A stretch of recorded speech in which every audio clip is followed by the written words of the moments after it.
ना welcome to always global report. दोस्तों recently बहुत ही ज़्यादा एक शॉकिंग न्यूज़ आई है। मैं आप लोग को बताऊं तो ये न्यूज़ अगर आप लोग देखो ना तो इंडिया हो गया, रशिया हो गया, चाइना हो गया, इस तरीके की बाकी भी जो ब्रिक्स कंट्री है ना, इनके लिए बहुत ही ज़्यादा शॉकिंग न्यूज़ है। आप लोग ऐसा कह सकते हो। दरअसल हुआ क्या है कि आप लोग को पता होगा, हम सब काफ़ी टाइम से ये जो न्यूज़ है इसको सुन रहे थे कि जो ब्रिक्स है इसका एक्सपेंशन होने वाला है। 5 कंट्रीज ऑलरेडी हैं ब्रिक्स में, 6 और मेंबर कंट्रीज जो है वो इसमें जुड़ने वाली है, जिसमें अर्जेंटीना है, इजिप्ट है, इथोपिया है और भी बाकी कंट्रीज है। यहाँ आप लोग स्क्रीन पे देख रहे हो। ये सब इसमें जुड़ने वाली थी और ये जो ग्रुप है ये बनने वाला था 11 का। अब यहाँ हो सकता है आपके मन में ये सवाल आ रहा हो कि जुड़ने वाली थी, हम लोग तो ऑलरेडी ये सुन चुके हैं, अगस्त के महीने में इस तरीके की न्यूज़ आई थी कि ये जो ब्रिक्स है इसमें 6 मेंबर्स जो है ऑलरेडी जुड़ चुके हैं, ये ग्रुप जो है ये एक्सपेंड कर चुका है। अब ये जो ग्रुप है ये 5 का नहीं रहा है। तो इसके बारे में मैं आप लोग को बताऊं कि उस समय क्या हुआ था ना, कि सिर्फ आप लोग कह सकते हो इनका जो प्रपोजल था और इसमें मेंबर बनने का वो एक्सेप्ट किया गया था। अब जो इनका ऑफिशियली इस ग्रुप में इंक्लूजन है ना, वो होना था 1 जनवरी 2024 से। लेकिन हुआ क्या कि अभी अर्जेंटीना जो कि इसमें इन 6 कंट्रीज में से एक कंट्री था जो कि इसमें जुड़ने वाला था, इसकी तरफ से ये न्यूज़ आई है कि अब वो इस चीज़ में नहीं जुड़ेगा। क्यों ये हुआ है मैं आप लोग को बताता हूँ। दरअसल ये जो शख्स आप लोग देख रहे हो ना यहाँ स्क्रीन पे, इनका नाम है जेवियर मिलेई। जेवियर कह लो, आप लोग एवियर कह लो, ये जे को एच पढ़ा जाता है, कुछ ऐसा सिस्टम है जो अर्जेंटीना के लोकल लैंग्वेज है ना वहाँ पर। तो एवियर मिले या जेवियर मिले जो भी है, ये जो शख्स है ये आप लोग कह सकते हो इस समय क्या है ना कि ये जो है ये बने हैं हाल में अर्जेंटीना के प्रेसिडेंट। अभी दिसंबर 2023 से ये प्रेसिडेंट बने हैं। 10 दिसंबर को इनने अपना जो शपथ ग्रहण है वो किया था। और इनका अगर आप लोग कैंपेन देखो ना, इलेक्शन से पहले, अभी हाल में जो इलेक्शन हुआ है जिसके बाद ये प्रेसिडेंट बने हैं, उससे पहले इनका जो कैंपेन था ना, उसमें इनने इसी तरीके की बातें की थी कि हम लोग जो ईस्ट है यानी कि चाइना, रशिया हो गया, जो कम्युनिस्ट कंट्री है, इनके साथ रिलेशन अपने बहुत ही ज़्यादा स्ट्रांग नहीं रखेंगे और हमारा जो फ्रेंडली कंट्रीज होंगे, हमारे जो फ्रेंड्स होंगे वो होंगे वेस्ट में, या फिर वेस्ट के जो एलाइज है जैसे कि इसराइल हो गया वो। तो इनका कहना था कि इसराइल, यूएसए, यूके, कनाडा, इस तरीके की जो कंट्रीज थी इनके साथ हम लोग अच्छे रिलेशन निभाएंगे। ये जो ब्रिक्स है इससे बाहर हो जाएंगे क्योंकि इसमें ज़्यादातर कम्युनिस्ट कंट्री है। ज़्यादातर तो कहना ठीक नहीं होगा, लेकिन कम्युनिस्ट कंट्री है इसमें, इसलिए इनका कहना था कि हम लोग इसके साथ अपने रिलेशन जो है उतने अच्छे नहीं रखेंगे। तो ये न्यूज़ आप लोग कह सकते हो हाल की न्यूज़ नहीं, ऐसा नहीं है कि अभी ही कुछ हुआ है, अभी इनने ये अचानक से ये कह दिया हो गया हम लोग ब्रिक्स की बात नहीं करेंगे। अपने इलेक्शन के कैंपेन में ही ये इस तरीके की बातें कह चुके हैं, इसलिए इस तरीके की न्यूज़ हो सकता है आपने पहले भी देखी होगी कि अर्जेंटीना जो है वो इसका मेंबर नहीं बनेगा। खैर जो भी हो, अब क्या हुआ है ना, अब इसका जो ऑफिशियल, क्योंकि ये प्रेसिडेंट बन चुके हैं, तो अब इनका जो ऑफिशियल डिसीजन है, जो भी लेटर्स वगैरह इनने लिख के कन्वे किया है बाकी ब्रिक्स के मेंबर को, वो कर लिया है। कुल मिला के ये आप लोग समझो, अब ऑफिशियली अर्जेंटीना ये जो ब्रिक्स में मेंबरशिप लेनी थी इसको उससे बाहर हो चुका है। तो 1 जनवरी 2024 को आप लोग कह सकते हो ब्रिक्स जो है वो 10 मेंबर की ग्रुप बनेगा, ना कि 11 मेंबर।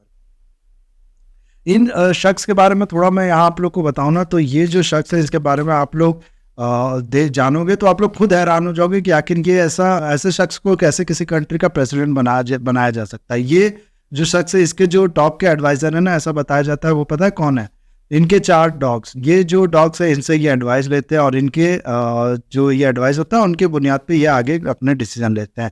इनका अगर आप लोग पॉलिसी देखो, जो जिस तरीके की बातें इनने इलेक्शन कैंपेन में की थी, इनने कहा था कि जो अर्जेंटीना की लोकल करेंसी है, जो अर्जेंटीना पैसो है, इसको पूरी तरीके से ख़त्म कर देना चाहिए और अर्जेंटीना में चला देना चाहिए यूएस का डॉलर। तो यहाँ में आपके मन में सवाल आए तो उसके बाद फिर इसकी ये जो सेंट्रल बैंक होता है कंट्री में, इसकी ज़रूरत ही क्या है? तो बिल्कुल इनका ठीक ऐसे ही कहना था कि सेंट्रल बैंक को बिल्कुल ख़त्म कर देना चाहिए अर्जेंटीना में।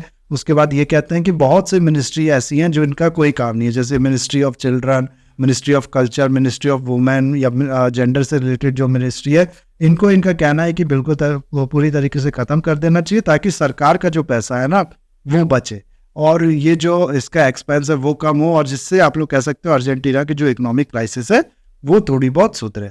इन्हीं सब कारणों की वजह से, इन्हीं सब बातों की वजह से इन का नाम है वो पड़ गया था मैडमैन। इनको मैडमैन कहा जाता है बहुत बार।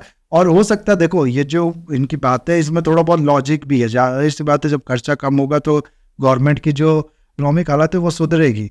लेकिन जिस तरीके से ये कहते हैं ना, जितना एक्सट्रीम पे जाके ये बात करते हैं, वो इनको और भी आप लोग कह सकते हो कि एक घर अलग इमेज इनकी क्रिएट कर देता है। एकदम आप लोग कह सकते हो कि एक पागल शख्स की जो इमेज है वो इनकी क्रिएट कर देता है। ये आप लोग कह सकते हो कि अर्जेंटीना के ट्रम्प है। तो इस तरीके की जो बातें वो ये करते हैं, इस तरीके की इनके आप लोग को जैसे मैंने बताया विचार हैं, इस तरीके की सोच है। अब हो सकता है आपके मन में यहाँ पर ये सवाल आ रहा होगा, तो ऐसे शख्स को फिर चुन के बनाया कैसे गया प्रेसिडेंट? या वहाँ के लोगों को भी तो पता है, उन्हीं लोगों ने ये नाम रखा मैडमैन का, तो ऐसे शख्स चुन के आए कैसे प्रेसिडेंट ऑफिस में? तो इसके बारे में देखो मैं आप लोग को बता दूं कि अर्जेंटीना की जो इकोनॉमिक हालत है ना, वो इस समय बहुत ही ज़्यादा खराब है। वहाँ पर 140 से 160% तक का जो इन्फ्लेशन है वो रहता है। इंडिया में मैं आप लोग को बताऊं कि 6-7% का जब इन्फ्लेशन होता है ना, तो आरबीआई एकदम चौकन्ना हो जाती है। बहुत ही ज़्यादा आप लोग कह सकते हो कि कॉन्शियस हो जाती है और एक तरीके से घबरा जाती है कि अब क्या होगा इकोनॉमी का। लेकिन अर्जेंटीना में जैसे कि मैंने आप लोग को बताया 140 से 160% का इन्फ्लेशन रेट है। इसको आप लोग ऐसे समझो कि इस साल मान लो किसी चीज़ की वैल्यू अगर 100 रुपये है ना, तो अगले साल उसकी वैल्यू होगी 240 या फिर 260। इस तरीके की जो हालत है वो है अर्जेंटीना में। इसकी जो करेंसी है वो बिल्कुल भी डाउन है। तो ऐसे टाइम पे क्या होता है ना, जब इकोनॉमी की इतनी खराब हालत हो, जब पॉवर्टी में हर दिन लोगों की जो संख्या है वो बढ़ती जा रही हो, लोगों को खाने की दिक्कत हो, या फिर इस तरीके की पूरी जब हालत कंडीशन खराब हो ना, तो लोगों को चाहिए होता है कोई हीरो टाइप का बंदा। उनको वो लगता है कि कोई हीरो आए अचानक से हम लोग को बचा ले, कोई ऐसा शख्स जो कि उनको सपने दिखा सके कि नहीं नहीं हम सब ठीक हो जाएगा, हम सब ठीक कर देंगे। इस तरीके का जो इंसान है वो सही चाहिए होता है। और ऐसे चीज में जो आप लोग कह सकते हो एक्सट्रीम बातें करता है ना, कि मैं ये कर दूंगा, इसको ही खत्म कर देना चाहिए, इसको ये कर देना चाहिए, उसके ज्यादा चांसेस होते हैं लोगों को अट्रैक्ट कर पाने के। तो यही वो पूरी चीज जो है वो हुई है अर्जेंटीना में। और इसी जगह पे ये जो शख्स है हैवियर मिले, इनने बाजी मारी है। तो खैर ये इनके बारे में ये मैंने आप लोगों को थोड़ा बहुत बताया। अभी जो मेन बात है वो ये कि जो अर्जेंटीना है वो ब्रिक्स का मेंबर नहीं बनने वाला है। इसीलिए हो सकता है कि जो ब्रिक्स है वो उसका एक्सपेंशन तो होगा, 1 जनवरी से उसमें मेंबर बनेंगे, लेकिन सिर्फ 10 मेंबर उसमें होंगे, 5 से 10 होंगे ये। लेकिन बीच में इस तरीके की भी न्यूज़ आई थी कि पाकिस्तान जो है वो ब्रिक्स ज्वाइन करने की बात कर रहा है। अभी देखो इसके चांसेस मैं कहूँगा कि बहुत ज़्यादा ब्रिक्स का एक्सपेंशन होना है, फर्दर और एक्सपेंशन होना है, इसमें किसी को भी कोई डाउट नहीं होना चाहिए। और भी मेंबर इसमें जो है वो एंटर करेंगे। लेकिन पाकिस्तान का देखो इसमें मेंबर बन पाना ये बहुत ही ज़्यादा कठिन है मैं कहूँगा। क्योंकि देखो इसमें मेंबर बनने के लिए चाहिए क्या होता है कि जो सारी कंट्रीज है ना, जो 5 शुरुआत की कंट्रीज थी, इंडिया, ब्राज़ील और रशिया, चाइना, साउथ अफ्रीका, ये चारों को राजी होना चाहिए, तभी कोई कंट्री जो है वो इसका मेंबर बन पाएगा। और पाकिस्तान के लिए हम सब जानते हैं कि इंडिया जो है वो राजी होगा नहीं, और होना चाहिए भी नहीं, क्योंकि पाकिस्तान का इसमें होने का मतलब है कि चाइना के पास 2 सीट हो गई ब्रिक्स, क्योंकि पाकिस्तान जो है वो एक तरीके से चाइना का सैटेलाइट स्टेट ही है। तो पाकिस्तान का इसमें मेंबर होने का मतलब यही है कि चाइना ही के पास 2 सीट है।